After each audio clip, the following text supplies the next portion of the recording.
Welcome to another Photoshop tutorial by photoshopeducation.blogspot.com. Today we have a special edition for YouTube only. What makes it special? Well, it's going to be a scaled down version of what we have posted on our site before. All of these subjects can be located on photoshopeducation.blogspot.com, and you can get the full details, full features, and we don't try to rush through it. On these tutorials, we're going to be rushing through it because we have a 10-minute limit for YouTube. Hope you enjoy the tutorial. Good luck. Today we're going to talk about the image files within Photoshop. We'll specifically be talking about new documents, opening image files, and even saving files. As we talked about the previous tutorial, we talked about, well, the terminology basic and the palettes, but we talked about the menus. So if you come up to the file, left click the file, and left click at new, we see the ... which tells you, hey, it's going to open a new dialog box and ask you some questions. Left click that. You can actually name this document right up on the first one. You can have the width and the height. On this example, let's do 800 by 800. You can change it by pixels, inches, even centimeters if you like. Just left click on the drop down box. That next key important area is this background contents. If you left click that, you can have it as the background color, or even white or transparent. Usually most of the time you're going to be working in transparencies. You'll have multiple layers, and we'll get to layers in a future tutorial. And left click OK. Once it's created, you'll notice these checkered box style here. That basically tells you, hey, it's transparent. It's not really a true white background. Up here it will show untitled, and it will show you the percentage that you're viewing it at. That's a new. So how do you open an image?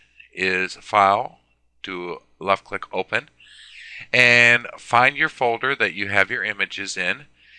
And on this scenario, we'll just open, it doesn't matter. We can show you, it doesn't matter. Is some backyard critters, we'll say. Now, we can look at the photos thumbnails here, or we could change it just like in any Windows program.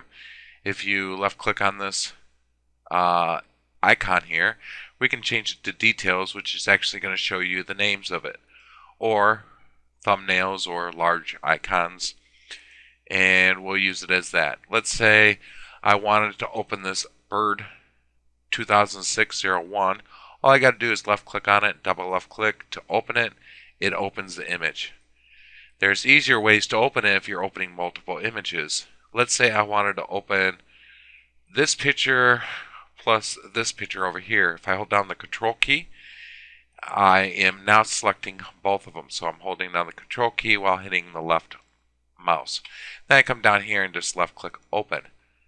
And then it opens all these images. You'll notice it's tabbed up here. So we'll go back to the original, and then the next one, and the next one, and the next one.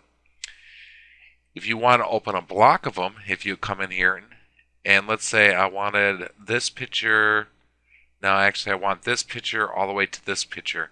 Well, I could hold down the control key and left click each one, or I could hold down the shift key and left click it.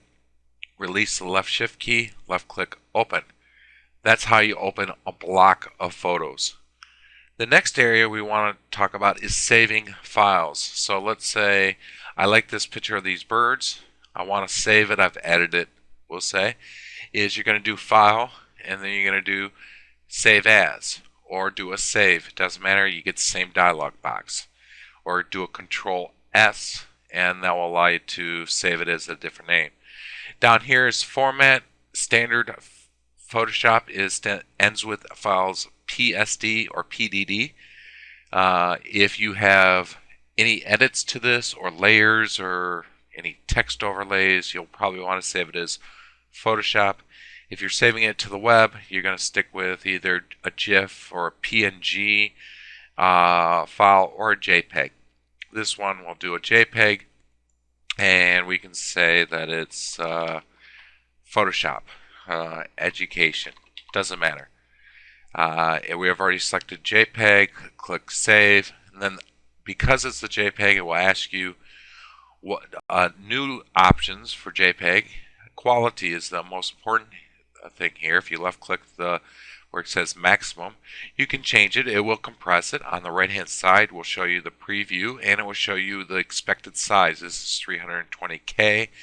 If I wanted to do a medium, I would lower the quality. I would reduce the colors, so you got to be careful with that, but it will be half the size.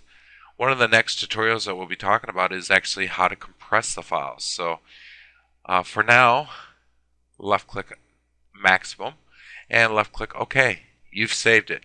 So that's really new documents, opening images, opening multiple images, and saving files. This is once again a very quick tutorial for specifically for YouTube and Photoshop and photoshopeducation.blogspot.com. We recommend that you go to the blog and actually view the full tutorial if you enjoyed this. Hope you enjoyed this. Have a wonderful day. Thank you. Bye.